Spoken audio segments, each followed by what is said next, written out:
hello there to one of my favorite people. You are one of my favorite people, How are so you? I'm doing well. How are you? I'm good. I see Joan. Hi, Fantastic. hi, Joy. I just have to tell you, I'm driving to a funeral right now, so I'm only going to be on for about 40 minutes. That's why I have my face locked and I'll be muted, okay? But I'm with you. Okay, thank you. And So I I'm wanted to so join you. sorry. Now. Okay, I'm so sorry for your loss. Thank you.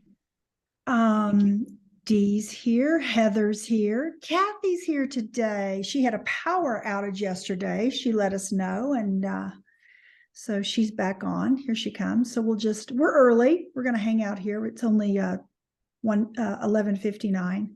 Well, it's 12:59 where I am. I think where Michelle is, but hello, Kathy Loffman. Oh, hello, I have power today. Oh, hallelujah.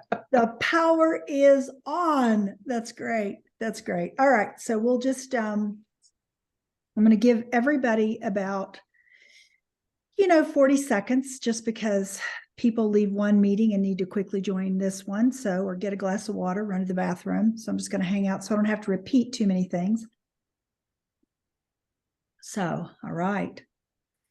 We'll just, I'm so glad. I love it when people are early and on time. It's fantastic when you can be. I understand when you're coming from a meeting. Here comes Maria and Shay. All right. Hi, Shay. Good to see you. I love that little artwork on your back wall there. My daughter made it. Ah, really? Oh, fantastic. Hi, Maria. Hi. All right. We're just 12 o'clock straight up now. So I'm going to give it about 30 more seconds before we get started, because that way I don't have to repeat things too much, and that helps everybody. Here comes Katri. Here comes iPhone. Hello, Eva Marie. Here comes Tamara. Good to see you. Hello, good to see you. Yeah, here comes Sherry. All right, we're just going to wait here just a couple minutes, not a couple minutes, but another minute, because I know people are, if you're like me, if you're going from one Zoom to the next, I've got to get more water and run to the little girl's room. So I know what that's like, right? Here's Sherry. Yep. All right. Okay. All right. So I am going to just begin, and people will just come on as they can. So welcome back for day 2 of the Great Elevation.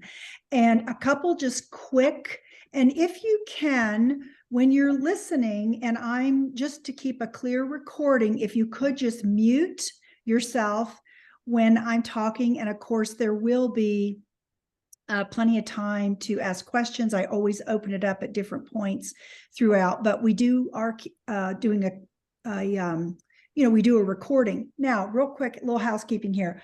We have problems over here too. People think we never have problems on our team. We have problems too, and we had a lot of problems with our video yesterday, but it's intact. It's all good. And so today, when you get the replays, you're actually going to get 2 replays. You're going to get yesterday's replay and today's in one email.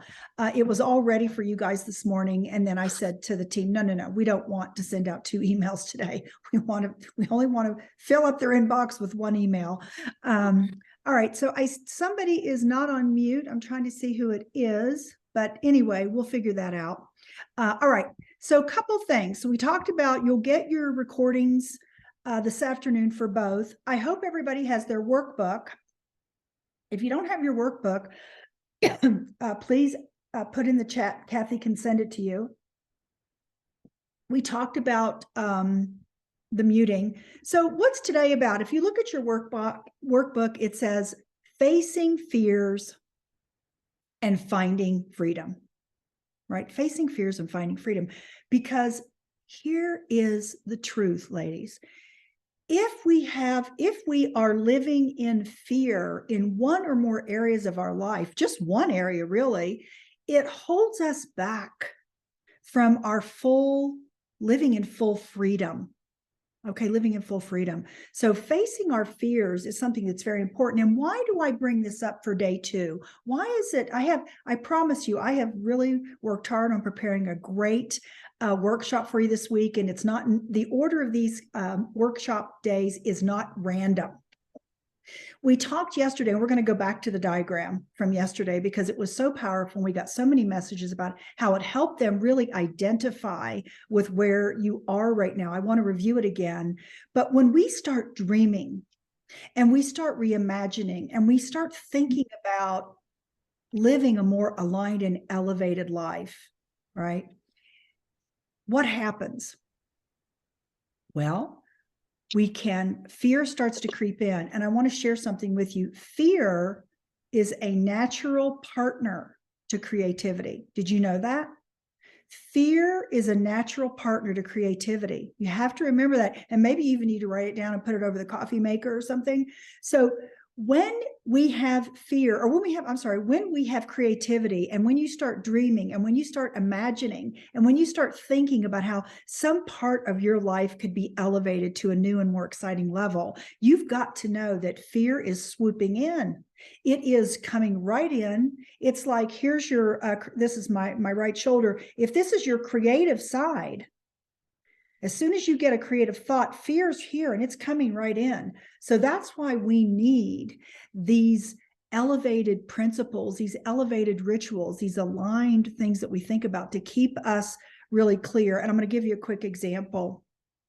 So this morning, I took a walk I thought I was going to be taking a walk in the sunshine because my weather app said it was sunny skies. And it did appear that way here in Park City. But when I got out, and isn't this always the way it works?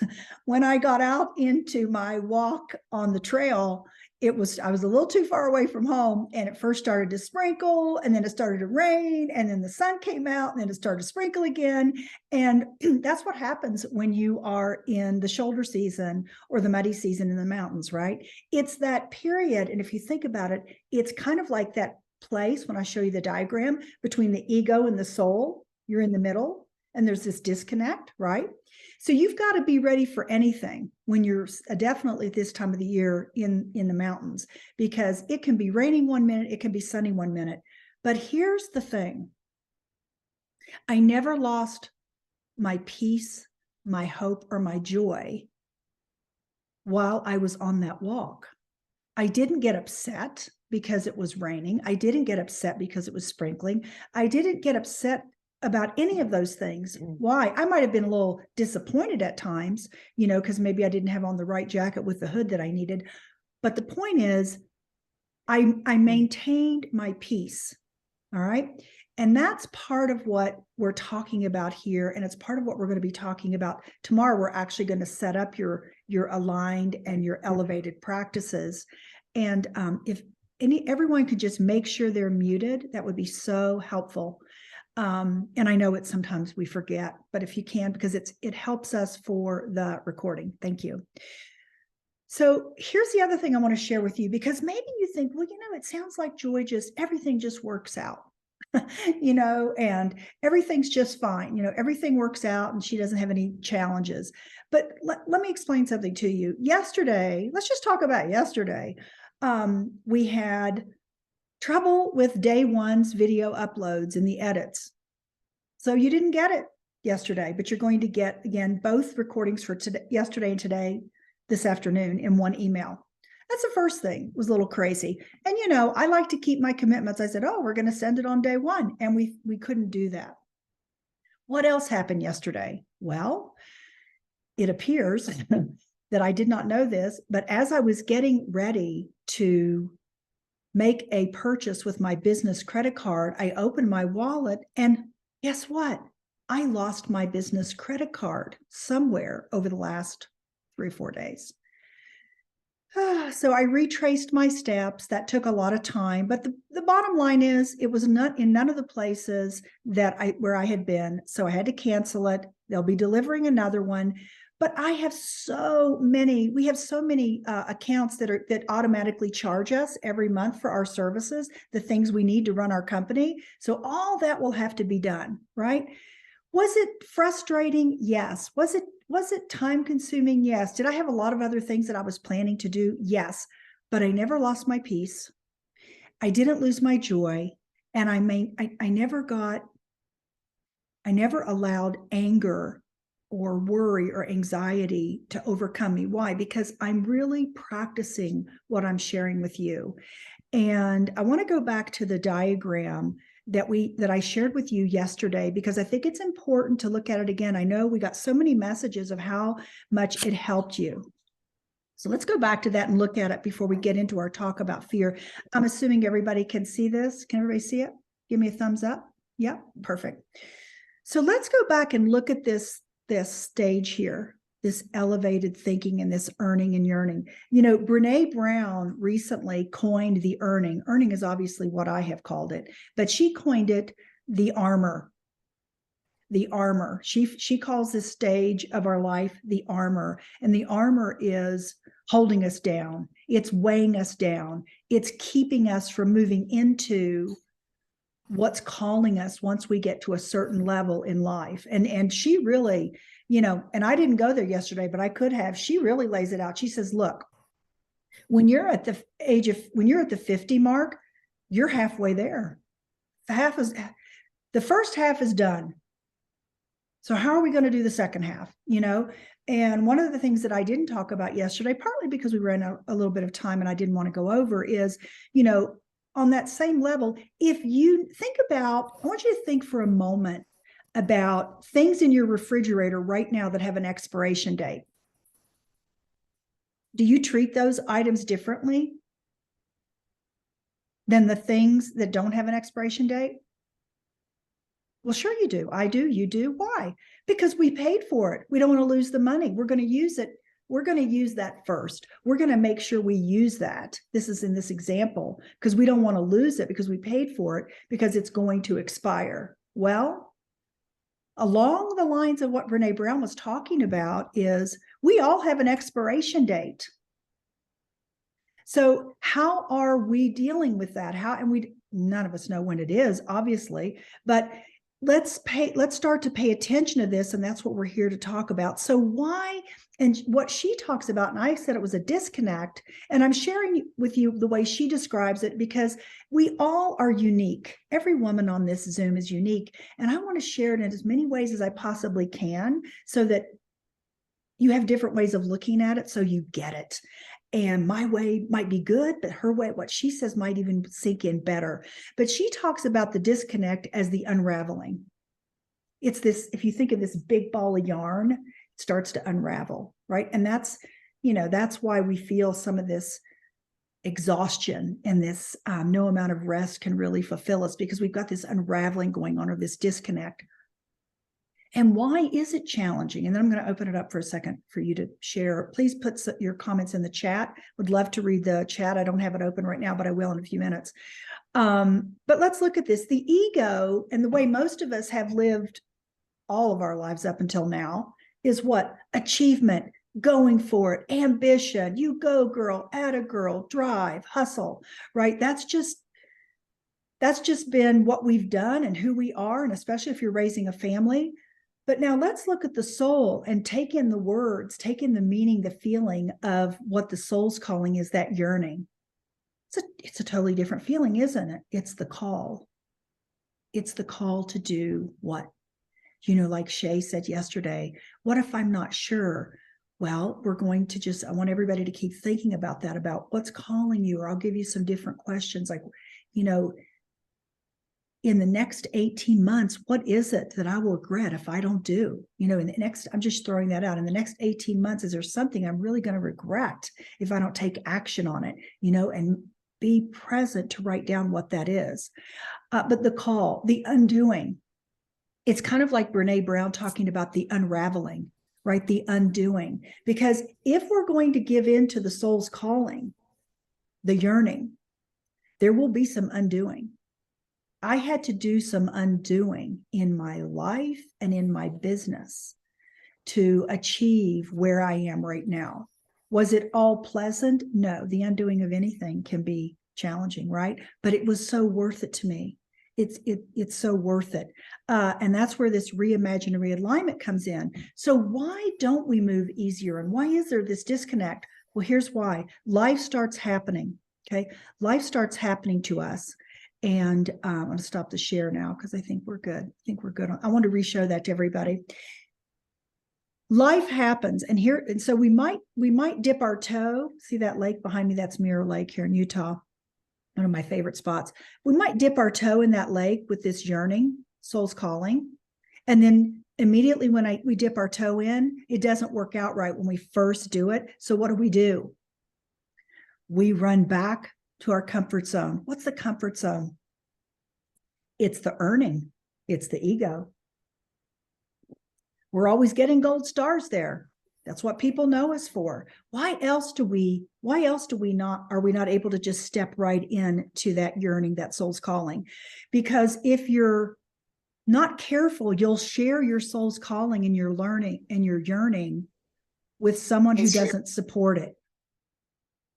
Okay. And if they don't support it, what kind of things happen? Well, gosh, Joy, I don't know about that. I don't think that's a good time for you to do this. I mean, look at you. Look how successful you've been in XYZ. I mean, you're thinking about doing this? I'm just not sure. Well, that's judgment, could be. See, remember, women of impact, and that's everybody on this Zoom. You are a mirror for everyone in your community and in your family. And sometimes that mirror, if it's about to change, if that reflection is about to change, people start getting nervous and scared about that because it's like, oh, what does that mean if she makes that change or she does that? How's that going to affect me? How's it going to affect my family? How's it going to affect my time with her? Do you see that? So again, there's all these reasons why. We all understand why it happens, but what we've got to do is really today is face this so we can look at the freedom. And I'm going to talk about some of the things that happen. Any questions or any comments that are coming up that you feel, anything and feel free to use the chat today. If you'd rather use the chat rather than say something out loud, please do that. But anything coming up for someone around the chart, the diagram, seeing it a second time today?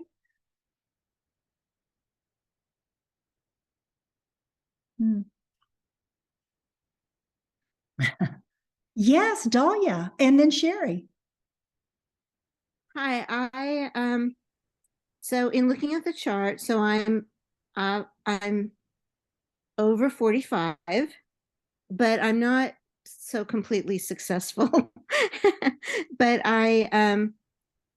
based on some things that you talked about yesterday, I was thinking of how I'm relating it to my career, and I'm a PR solo practitioner, and I'm creating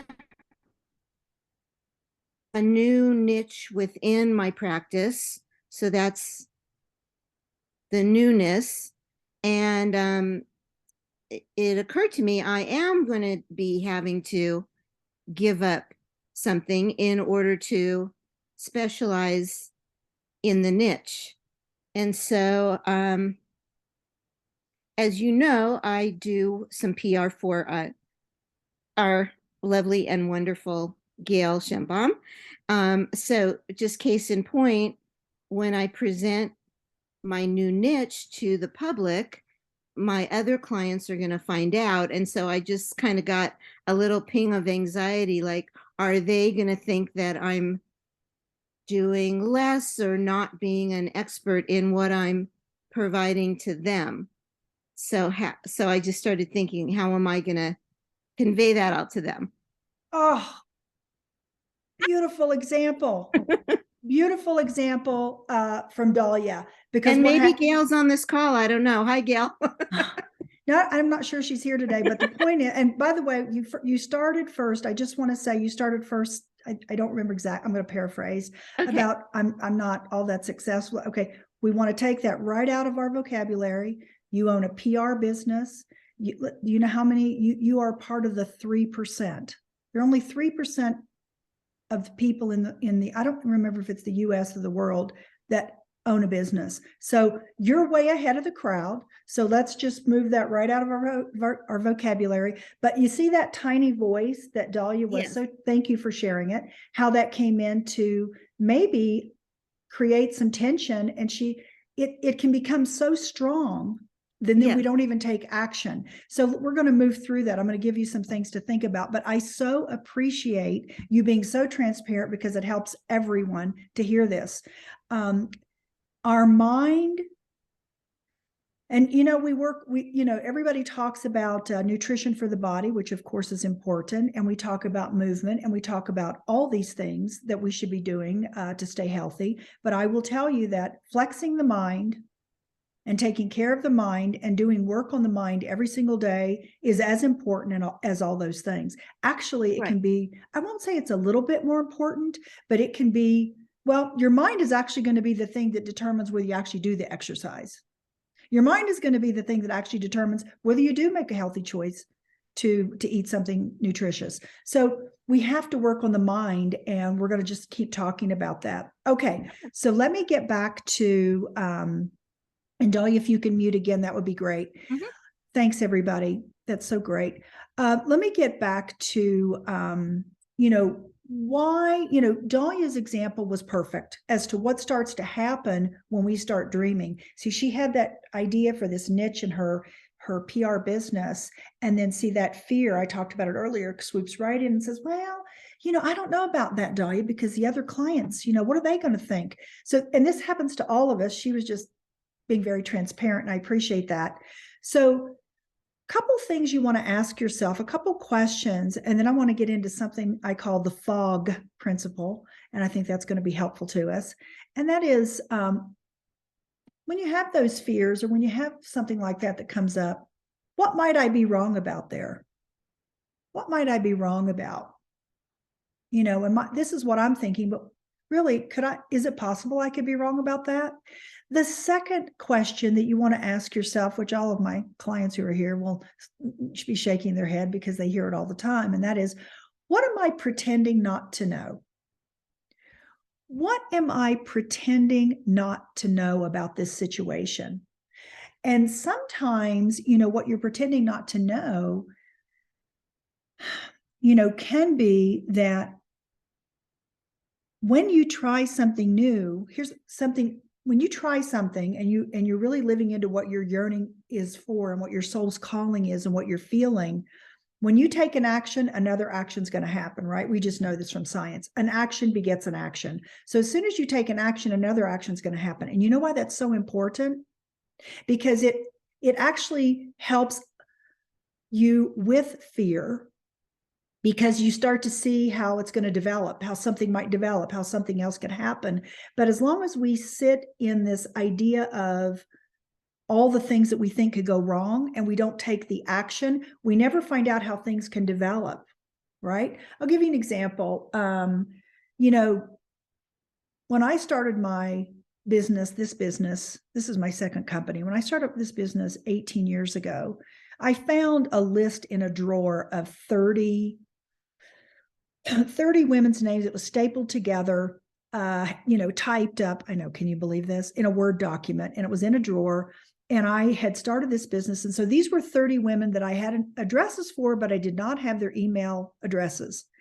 And I thought, well, it's been a long time. I don't know, would it even be worth it? So I decided to print out on paper my newsletter that I had just started. And while I would sit, after my kids would go to bed, I would sit with my husband, and I addressed over a couple nights 30 envelopes, and I sent out all of those newsletters, not knowing if they would think it was silly or they hadn't heard from me in 2 years. There's all these, right? I was doing what Dahlia was doing. I'm weighing all of the judgments, the criticism. I sent it on a Wednesday. On Friday at 1:10 p.m., I'll never forget it. I was picking my kids up from preschool. At 1:10, my phone rings, and it's somebody on the list of the 30 women. And she said, oh my gosh, I'm in charge of the speaking committee for our conference, and I want you to be our keynote. 450 women. 450 women were going to be in the audience. I would have missed out on that. So see, there was an action, I almost didn't take the action, but when I took the action, something amazing developed, right? So that's why we have to give into this soul's calling, this yearning, and what it is we want, and to continue to take the action. Kathy is sending me, okay. Oh, thank you, Kathy. Shay is in chat. Agree with people around me getting worried about my next steps. Right. My son says, stay at your job, make money. It's stable. It's a paycheck. Can anybody relate to this? Can anybody shake your heads? Let Shay know that she is not alone. Shay, when I quit my first business, when I quit my job, when I started my first business, and I called my dad all excited on Saturday to tell him that the day before was my last day. Do you know what my dad said? You better get back in there on Monday morning and tell them that you made a mistake, that you thought it over on the weekend. You know what was interesting about that? About 6 years later, when people would meet my dad, he'd say, yes, my daughter, the entrepreneur, she's so successful. He was worried about me. He was worried. He was worried about insurance. He was at that stage of the game where insurance was everything, and a retirement. And he thought, oh my gosh, he was thinking of me homeless in LA, right? So he was living back east. So listen, people are well-meaning. They are well-meaning most of the time. You are going to have people in your life that aren't well-meaning. I'm sorry, ladies, but I just got to be honest with you. You've got to know if you're dealing with someone with the glass is half full or it is empty and dry as a bone. And listen, the people where the glass is half empty, just don't share your ideas with them until you're fully into it, until you've taken action, because they can squash your dreams. I think we all know Sarah Blakely of Spanx, or if you don't, look her up because she's one of my idols. Sarah Blakely didn't tell anyone about her Spanx idea for, I think, at least a full year, maybe 2 years. Because you know why? She didn't want anybody keeping her from what she wanted to do next, because she wanted to leave that job selling copiers. Okay. Photocopiers. Okay, Sherry says, Sherry, you're right. You had your hand up. I apologize. Would you like to go ahead? Are you okay? Last night, rereading notes, I found a rock that was a stumbling block. Oh, great. I thought about it. I was able to talk to my business. Oh, this is so great. Fantastic. I love this when you guys go back after the class and take a few minutes. Sherry, that's great work. And really start to see the gold in this. You're entitled to, you deserve, and you should have an elevated life. Every person on this Zoom and beyond. You're entitled to it, but what we want to do is do the work together to make sure that you get it. Whatever level in life that you're in, there's another level of greatness for you. There is another level of greatness for you. You know how I know that? Because there's another one for me. And we just have to keep living into it and living into it. Is it the easiest thing? No, because I will tell you that the earning phase, staying in that earning phase is both, it can hold you hostage, and it's also a very comfortable place to be. It's a very comfortable place because we know it. We could do it with our eyes closed. We can make a good living. And yet, we wake up unfulfilled on a daily basis. And so if that's where you are, let's kind of go through this acronym that I have called FOGH. It's F-O-G-H. Now, we've talked about fear. What holds us back? We talked about fear. We can move on from that. I think everybody understands where I'm going with that. What's the other thing that can hold us back? Well, the O is overwhelm. Overwhelm. We say yes so much to everyone that we have our to-do list has more items on it than we could ever accomplish, and everything seems like it's an emergency. Everything on the list feels like it has a fire attached to it, right? And so that's a constant overwhelm. And so one of the things that I'm going to really encourage you to do is, whatever way you're documenting your to-dos, your to-do list, is I want you to really start thinking a couple of ways. Number one, as you look at it, does this really matter to me? Is this what matters most? Is what's on this list really important. And listen, when these are things that are really important, they matter most. It's part of your soul's calling, whether it has to do with your relationship with your significant other, your children, maybe you have aging parents, whatever it is that's so important to you because you love these people and you love what you're doing, and you, of course, your health is probably on the list, then I say make time for that. But we have to let go of all the other stuff. I say no way more than I say yes.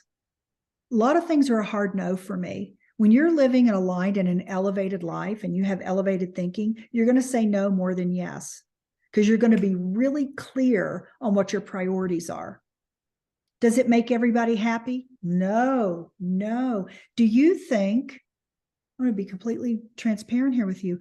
Do you think that my husband's completely happy that I'm in Park City for a whole month? He is coming up. He was with me for 5 days at the beginning, and he'll be with me for 5 days at the end. But the in-between parts, do you think he's all that happy? Probably not. But he respects me. He supports my choices, and he knows this is part of my soul's calling. He knows this is part of my being fully alive. Remember, we started yesterday. What's making you fully alive? If there's something on that to-do list that's not making you feel fully alive, but it has to get done, maybe you can assign that to another team member. Maybe you can assign that to another member of the family. Maybe you can just say, we don't need to do this at all. Do you know how many times just this week with the team yesterday, there were 2 things that we were supposed to be doing. And I said, you know what? No, we're not. That isn't even worth our time. There's no return on investment on that. I don't know what I was thinking. We're taking that off the list now. So again, saying more no's than yeses, and staying focused on the yeses, staying focused on what's the yes. And they're going to be in this time where you're really giving in to moving from the earning to the yearning. There are going to be some real changes that have to take place. And there are people in your life, those closest to you, who are going to be affected by it. But if they love you, and if their glass is half full, and if they respect you and they can see, and you do spend that quality time with them, quality, not quantity, they're going to respect you for that. And that's a great way to find out if the people in your life are the people that should be in your life, right now or in the future. So fog, F-O-G-H, what's the G? The G is guilt. Ladies, we are not built for guilt. And I will tell you that guilt will make us ill. It creates stress. It creates all kinds of guilt can create sadness or anxiety. And we want to work towards letting go of guilt when we can, because I know a lot of you, and some of you are new to me, but I know that if you're here and because you want your great elevation, that you are a good mother, you are a good daughter, you probably are a good sister. I know you're doing your best in your business and your corporate job, because I talk to you. So all these things are true about you. So it's okay to let go of some of the guilt of whatever it is you feel guilty from. And a lot of our guilt can be put on us by people who are judging us and criticizing us. Oh, Stevie, fog is, F is fear, O is overwhelm, G is guilt, and last but not least is our habits. Our habits. And this is something I want you to think about today. Habits. Where do I need a pattern interrupt? Where do I need a habit interrupt? Let's think about our habits. What are some of the habits that you currently are experiencing on a day-to-day basis that maybe you need to let go of and adopt new habits, right? What's a new habit? And tomorrow, we're going to be spending a lot of our time on new habits and new aligned practices that you can do every day. But I still want to talk about some of those today, because I want you to start thinking about them, because our habits can actually keep us from moving into our next great elevation, to our yearning and our soul's calling. What are some of the habits? It could be maybe you're not getting enough sleep. Something as simple as not getting enough sleep. If we don't get enough sleep, then we don't think very well. And then we don't know what's important. And then we become overwhelmed. You see how all these things tie together? I would venture to guess that there are at least 90% of the women on this Zoom are dehydrated. And you say, gosh, Joy, I drink water all the time. You do, but still not enough. If you're dehydrated, we don't think very well. We can't have those elevated thoughts. And I'm just looking here. Thanks, Michelle, for doing that.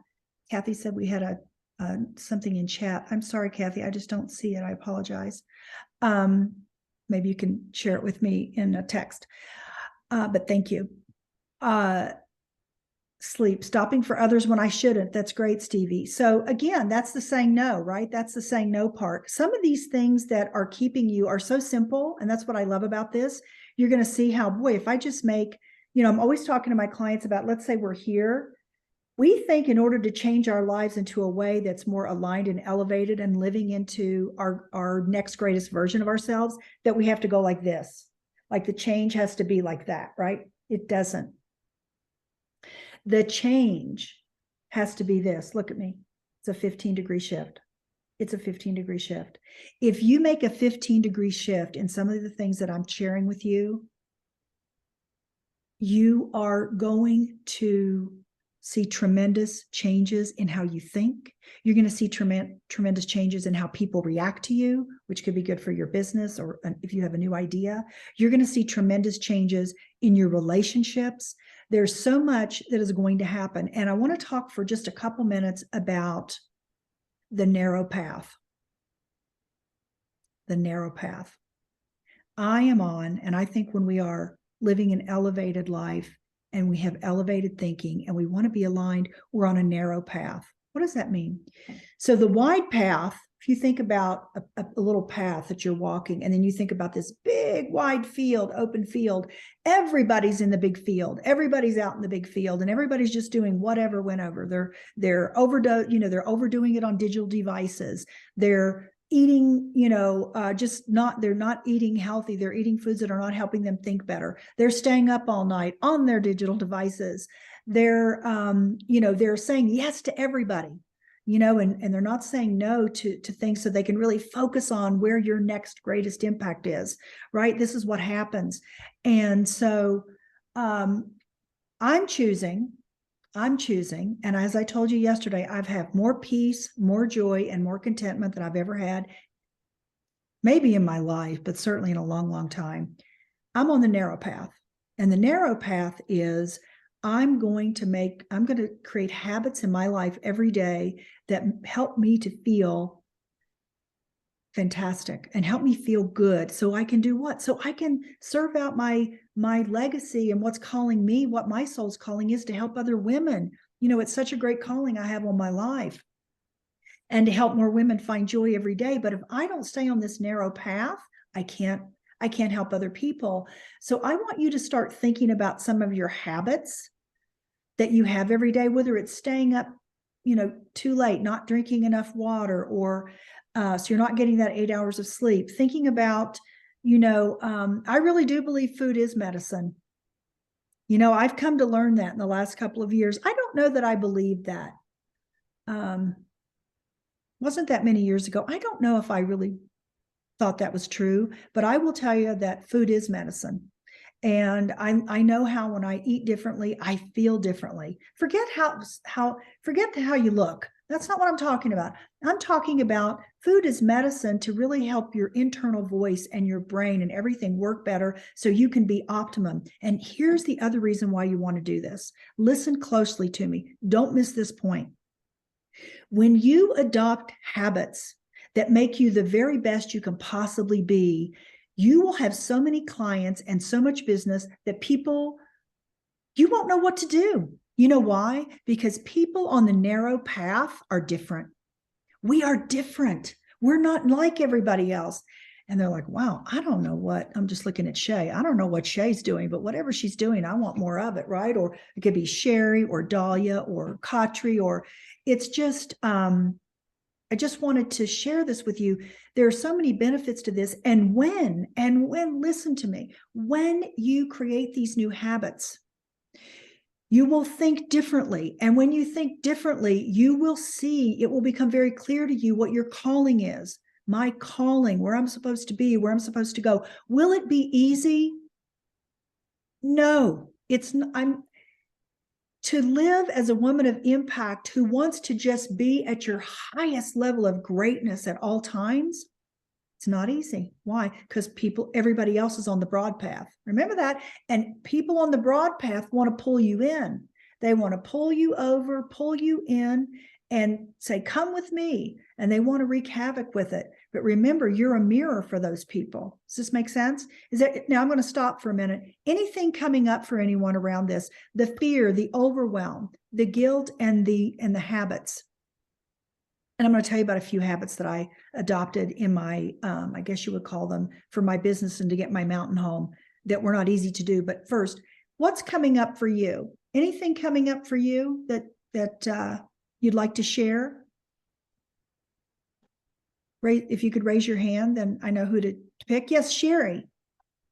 And then Eva Marie. Sherry, go ahead. I just wanted to let you know that I'm not sure who it is. It says iPhone on the chat. It says, what if there's no one to assign things and those things must be done? The first thing that came to my mind was the frog we talked about, but I didn't know if you wanted to know that was in there. Oh, thank you, Sherry. All right, listen, as you can see, I need all the help I can get. So the frog, what Sherry's talking about is to eat a frog for breakfast. So, right? Did I get that right, Sherry? Eat a frog for breakfast? Yeah. So eat a frog for breakfast. That means that the thing that you really don't want to do today, whatever it is, let's just get it done first, but not before your morning practice. We're going to be talking about that tomorrow. Nothing comes before the morning practice.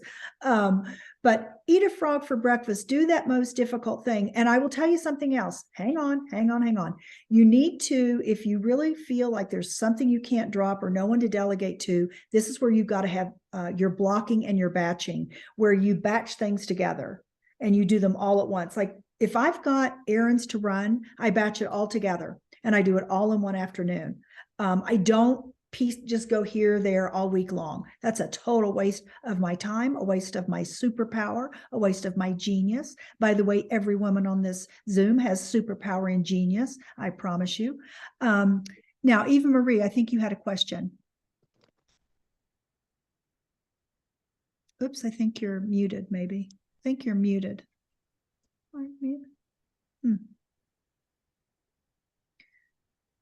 No, we can't hear you. Well, why don't you play that for a minute or put it in chat because we can't hear you. And does anybody else have a question or comment? I want to make sure we get it. Everybody heard that wants to say something. Something coming up for you. Yes, Kathy Loffman. I was just going to say that I think sometimes when you're driven, when you're a person, I think there's a difference between being driven and being, just over whatever. We're always seeking, right? And I find myself, you struck me when you said guilt. Sometimes I feel guilty about wanting more. I think I should just be grateful for what I have.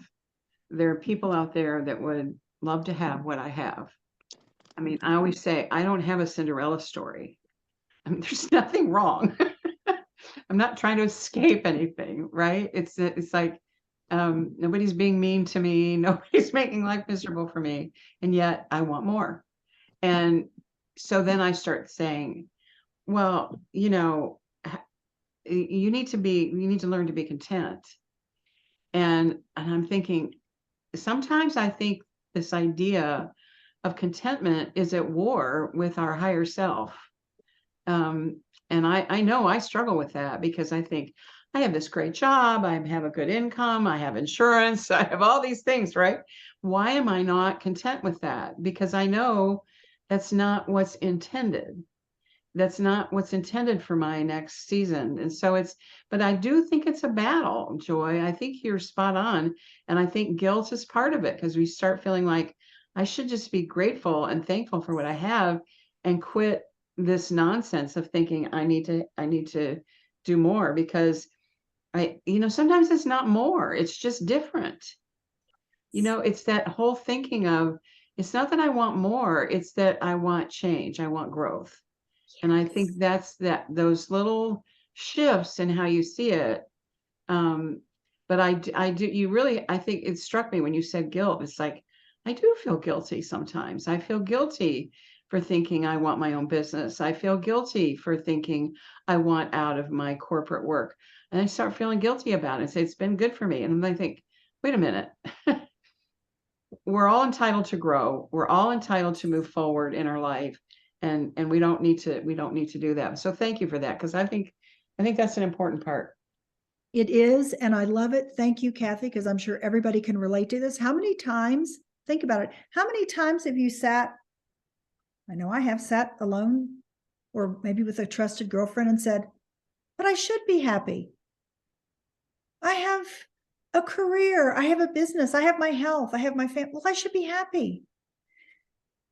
You were uniquely placed here at this time for a reason. Now listen to me, this is a little deep, but see, you could, when I say you, I mean all of you. We could all be placed here at any time since the beginning of time, but you weren't. You're placed here right now. You have been placed here right now in 2023 at the age you are at this time in life for a reason. So let me ask you, are you living it? Are you moving towards it? Do you know that this is what you should be doing? Because I got to tell you, ladies, this is really important. You know what I don't want? I could get emotional about this. What I don't want to happen is to have anything like what we went through the last couple of years when we had the lockdown, and any of you reach out to me and say, I wish, shoulda, woulda, coulda, wish I would have. No, we should do it now. We should start making plans to do it now. And these entering the narrow gate, and I'm just calling it the narrow gate because I think it's a great visual. Entering the narrow gate instead of wandering through a field with everybody else is going to help you. And we're going to spend a lot of time on that tomorrow. But one of the things that I definitely want you to do today is I want you to go back and look at what you wrote down for what makes me feel fully alive. Where do I feel fully alive? And what do I feel is calling for me? What do I yearn for? Write these questions down. What do I yearn for now? What would support me to feel fully alive now? Okay. Then I want you to ask yourself, what's really likely to happen if I would take action on this? What's really likely to happen if I were to go ahead and give in to my yearning? Because that's what we have to do. We have to look at what's the worst case scenario. I'm going to give you a very extreme example, but boy, did it work about 5 years ago with someone who I was working with. I was working with a client who really had her soul's calling, her yearning, something she wanted to do, and it was different from what she was currently doing. And she was recently divorced. Her children were grown. And there was concern, about her, she was concerned about her finances long term, but she was really unhappy. She had really moved out of the earning part in this particular area that she had been working on, that she was known for by a lot of people. So a lot of people, she didn't really have a lot of people in her corner cheering her on for this new idea. And I said, well, what's the worst thing that can happen? I said, let's really play that out. And, I took it all the way down. I said, well, you'll never be homeless. You know how I know that? Because you just told me that your parents live close by and they have like a 4-bedroom home. I said, that's never going to happen. You're never going to end up at your parents' in the 4th bedroom at your parents' house. This one was in her 40s. I'm like, but you got to really look at your life like this. What's the worst that can happen? What's the worst thing that can happen if I decide to start moving towards this thing? And by the way, today, so thrilled and excited that she took action on her soul's calling. So I'm going to give you two little quick examples. We also have a giveaway today. We're going to do a giveaway. Oh gosh, I haven't even thought how I'm going to do that, but I'll figure that out. So this is one when I decided to leave my current job, my job when I was in my 20s, and start my first business. And then this has to do with my mountain home. change and transition are never easy, but boy, are they worth it. When I started my first business, I was working in the medical field, and I needed just about every penny that paycheck delivered to me every 2 weeks to make it. You know, I had rent. I wasn't married yet, no kids. I had rent. I had, I was leasing a car. I was living in West Los Angeles. Need I say more? Very, very expensive area to live. But I was not getting a raise. I was very disenchanted, and I knew that I was here for more. I knew I was here for more. I was yearning at 29 for something more. And so I started that business. What did I have to do? This is not prescriptive. I'm not saying anybody here should do this. I'm just giving you examples so you can look at your life and say, what could I do? Every 2 weeks when I got my paycheck, I would go to the bank. I banked with Great Western at La Cienega and Wilshire. Some of you might know where that is, but Great Western's long gone. And I would take out two $20 bills. So for 2 weeks, I had to live on $40. Now, of course, that wasn't, I paid my rent and I paid for my car and I paid for groceries. But if I wanted to go out for dinner, out for lunch, or to the movies, or anything extravagant outside of work or building my new business, it had to come in that $40 purview, right? Otherwise, I had to say what to my friends? No. Am I glad was it a struggle? Yes. Were there times my friends were having a lot of fun and I couldn't join in? Yes. Am I glad I did it? Yes, because I went out on my own and I made more money and had more experiences and traveled all over the world with that business than I would have ever had I just stayed at 8641 Wilshire Boulevard, which is in Suite 300, because that was going to be my life. And I'll be damned if I was going to do that. So I gave up something to get something. Here's another quick example. Again, this is not prescriptive. I'm telling you. I bought out the lease on a minivan. We bought a minivan. I think it's a 2007 when our kids were really little. And I think I told you, I've been pining for my mountain home for 14 years.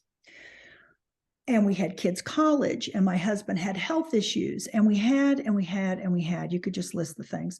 So when it came time to trade in that minivan and get a new car, I said, no, not doing it. I bought out that lease. I think it was about $7,000. I don't remember. But guess what? Over the next X number of years, I just pretended every month like I had a $500 a month car payment. I just pretended, and every month I would take $500 and I would deposit it into an account that was bearing interest. And when it came time, and when we found our home, and I was really, remember, after the pandemic, I was determined to make this part of my great elevation. I had amassed $60,000 in that account to help put down as a payment on this place. Wow. Do you think that sometimes I was a little embarrassed when I pulled up in that old minivan at certain places in LA? Yeah, sometimes. Do you think my desire was stronger than that moment? See, if you really want something new in your life, a new business, a new path, a narrow path, a new way of living, a new way of being, and it could be a car, it could be a second home, it could be somewhere you want to travel, it could be anything. But if you have a soul's calling, we have to undo some of the things in our lives to get our soul's calling. Am I making sense? Living the way you are right now might not bring you what it is you really want. So you have to make the change. That's where we have to decide what really matters, what matters most. I don't know my expiration date, but I certainly didn't want it to happen without me having this place in Park City. I mean, I just felt the call. So I wanted to share that with you. And any thoughts or questions on this? Is this helpful? Yes, Dahlia. Hey, so what is the difference between pursuing your yearning by leaving your earning source versus so many people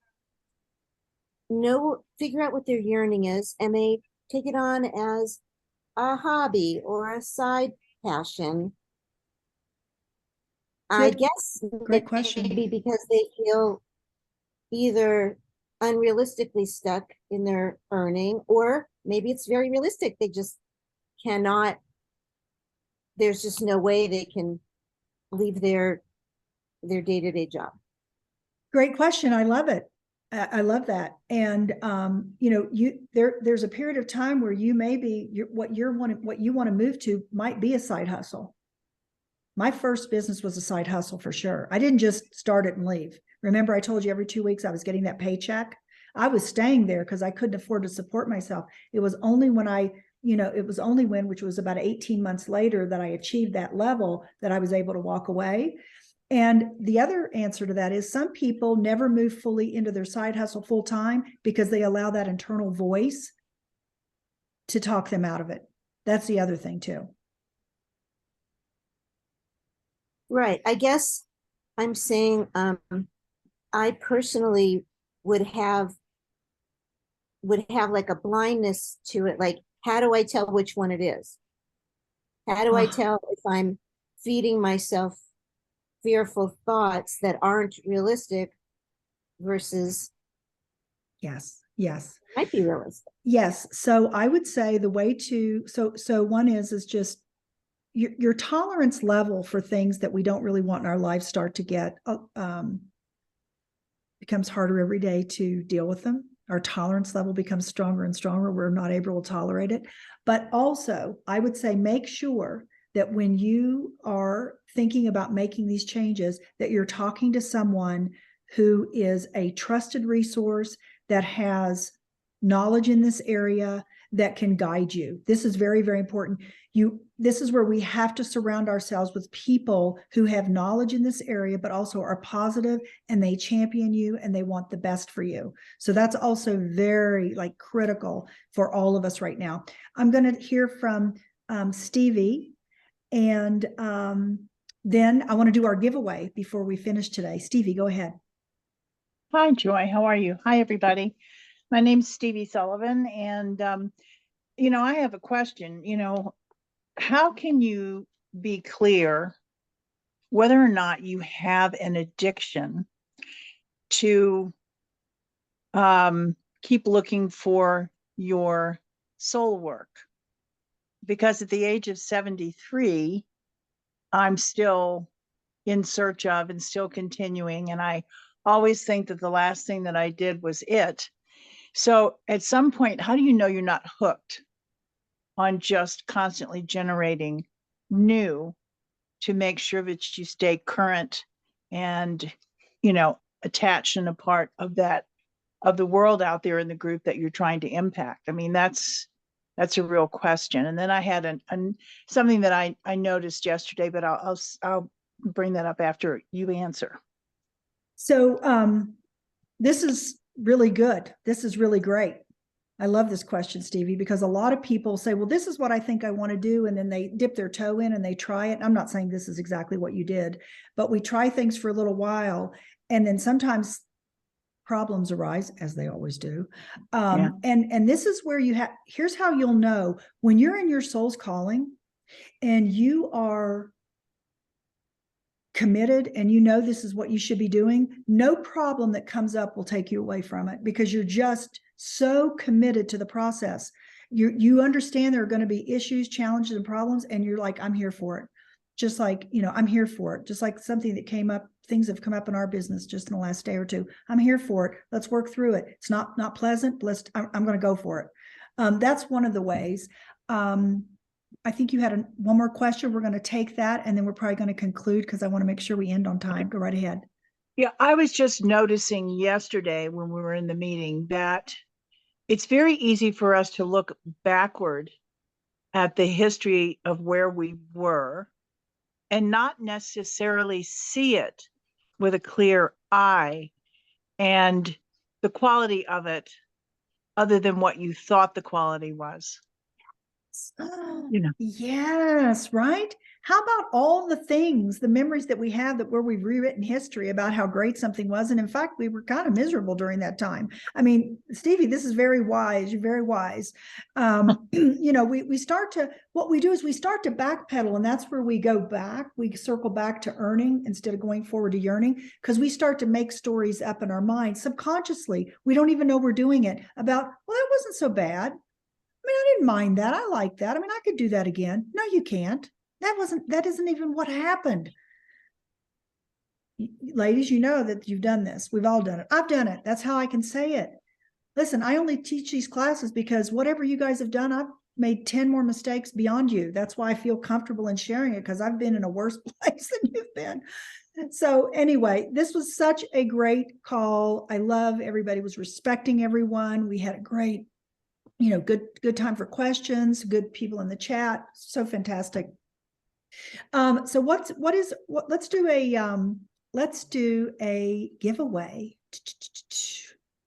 Let me just look here at what Kathy's been sending me. Okay. Oh my goodness. We're gonna do giveaways tomorrow too, so don't worry. I think, let's see, today I'm gonna give a Finding Joy Everyday candle. We're gonna give that to Dahlia because she was so transparent right from the gate with, and that's hard to do. You've come into a community of women that you don't know that well, and you bared your soul. So we are so grateful to you, and Kathy will reach out to you for your address. We're going to do more giveaways tomorrow. So, for tonight, you're going to get your 2 replays, yesterday and today. You're also, I want you to, again, go back to your, you know, set the timer on your phone and go back to what would make me feel fully alive right now that I'd love to step into. Journal about that, and then go ahead and list out everything that you think could go wrong, because I will bet you that whatever it is you list, the likelihood of it happening is probably so minimal. Why? Because that's what's happened to me so many times. And so that's your homework for tonight. Tomorrow, we're going to look at building our aligned practice, an elevated practice to put you into elevated thinking. And this is, when you do this tomorrow and you really do it, I promise you that everybody in your sphere, in your circle, your life, personally and professionally, they're going to start looking at you and saying, man, what has happened to you? You're like a different person. In a good way. You're a leader, you'll be stronger, and more people will want to follow you. That I can guarantee. All right. Thank you so much for being here. I'll see you all tomorrow back here at 12 p.m. Pacific. All right. Stay aligned, be well, and elevate.